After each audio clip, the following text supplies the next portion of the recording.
Space.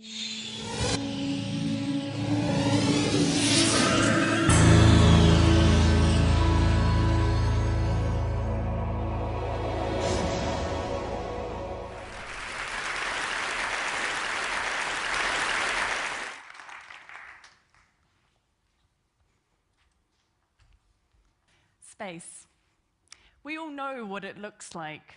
We've been surrounded by images of space our whole lives, from the speculative images of science fiction, to the inspirational visions of artists, to the increasingly beautiful pictures made possible by complex technologies. But whilst we have an overwhelmingly vivid visual understanding of space, we have no sense of what space sounds like. And indeed, most people associate space with silence. But the story of how we came to understand the universe is just as much a story of listening as it is by looking. And yet, despite this, hardly any of us have ever heard space. How many of you here could describe the sound of a single planet or star? Well, in case you've ever wondered, this is what the sun sounds like.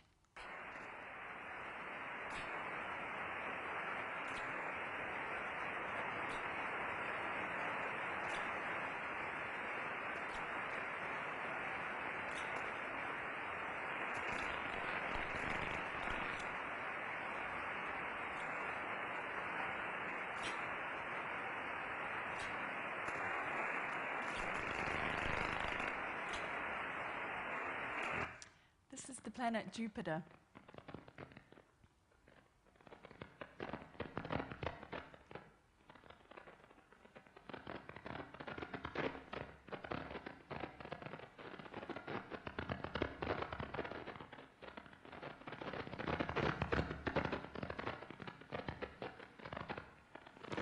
And this is the space probe Cassini, pirouetting through the ice rings of Saturn.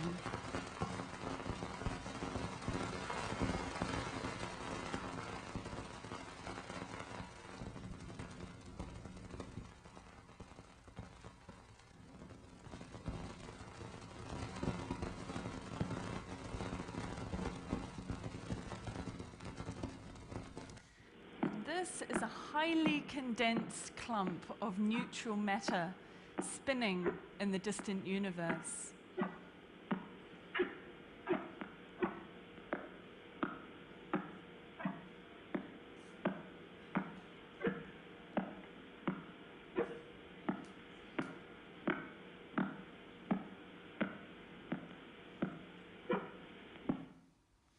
So my artistic practice is all about listening to the weird and wonderful noises emitted by the magnificent celestial objects that make up our universe.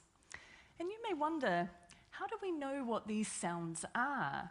How can we tell the difference between the sound of the sun and the sound of a pulsar? Well, the answer is the science of radio astronomy.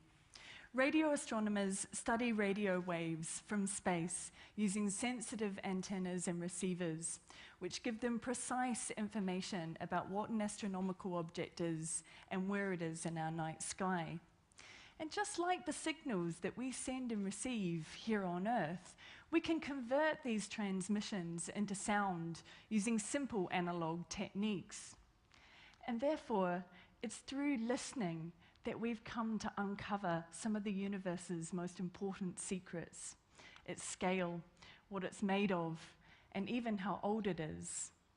So today, I'm going to tell you a short story of the history of the universe through listening. It's punctuated by 3 quick anecdotes which show how accidental encounters with strange noises gave us some of the most important information we have about space. Now, this story doesn't start with vast telescopes or futuristic spacecraft, but a rather more humble technology.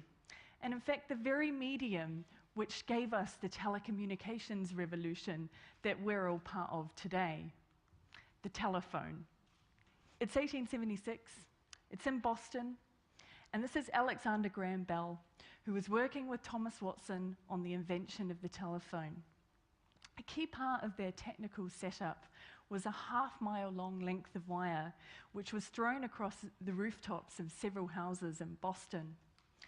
The line carried the telephone signals that would later make Bell a household name. But like any long length of charged wire, it also inadvertently became an antenna.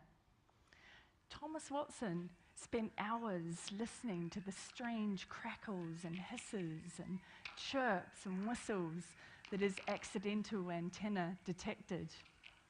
Now, you have to remember, this is 10 years before Heinrich Hertz proved the existence of radio waves, 15 years before Nikola Tesla's fortune circuit, nearly 20 years before Marconi's first broadcasts. So Thomas Watson wasn't listening to us. We didn't have the technology to transmit. So what were these strange noises? Watson was in fact listening to very low-frequency radio emissions caused by nature. Some of the crackles and pops were lightning, but the eerie whistles and curiously melodious chirps had a rather more exotic origin. Using the very first telephone, Watson was in fact dialed into the heavens. As he correctly guessed, some of these sounds were caused by activity on the surface of the sun. It was the solar wind interacting with our ionosphere that he was listening to, a phenomenon which we can see at the extreme northern and southern latitudes of our planet as the aurora. So, whilst inventing the technology that would usher in the telecommunications revolution, Watson had discovered that the star at the center of our solar system emitted powerful radio waves. He had accidentally been the first person to tune into them. Fast forward 50 years, and Bell and Watson's technology has completely transformed global communications. But going from slinging some wire across rooftops in Boston to laying thousands and thousands of miles of cable on the Atlantic Ocean seabed is no easy matter. And so before long, Bell were looking to new technologies to optimize their revolution. Radio could carry sound without wires, but the medium is lossy. It's subject to a lot of noise and interference. So Bell employed an engineer to study those noises, to try and find out where they came from, with a view towards building the perfect hardware codec which would get rid of them, so they could think about using radio for the purposes of telephony. Most of the noises that the engineer, Karl Jansky, investigated were fairly prosaic in origin. They turned out to be lightning or sources of electrical power. But there was one persistent noise that Jansky couldn't identify. And it seemed to appear in his radio headset 4 minutes earlier each day. Now, any astronomer will tell you this is the telltale sign of something that doesn't originate from Earth. Jansky had made a historic discovery, that celestial objects could emit radio waves as well as light waves. 50 years on from Watson's accidental encounter with the sun, Jansky's careful listening ushered in a new age of space exploration, the radio astronomy age. Over the next few years, astronomers connected up their antennas to loudspeakers and learned about our radio sky, about Jupiter and the sun, by listening. Let's jump ahead again. It's 1964, and we're back at Bell Labs. And once again, two scientists have got a problem with noise.